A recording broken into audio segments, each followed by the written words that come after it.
An international study led by the University of Granada (UGR) has provided the first scientific proof for how many steps you need to take per day to significantly reduce the risk of premature death: 8,000.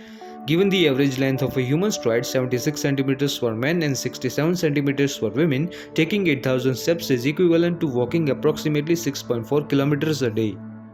Theories have long proposed that icy pebbles forming in the cold outer regions of protoplanetary disks, the same area where comets originate in our solar system, should be the fundamental seeds of planet formation.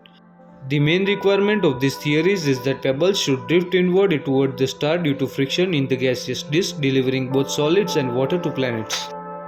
A 10-week muscle-building and dietary program involving 50 middle-aged adults found no evidence that eating a high-protein diet increased strength or muscle mass more than consuming a moderate amount of protein while training. The intervention involved a standard strength training protocol with sessions 3 times per week. None of the participants had previous weightlifting experience.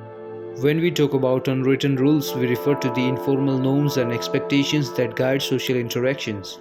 They are not explicitly stated but are understood by members of a particular group or community. Unwritten rules can relate to behavior, communication, dress, and other aspects of social interaction.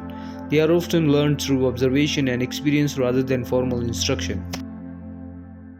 Virtual reality (VR) is not only a technology for games and entertainment but also has potential in science and medicine. Researchers at Ruhr University Bochum, Germany have now gained new insights into human perception with the help of VR.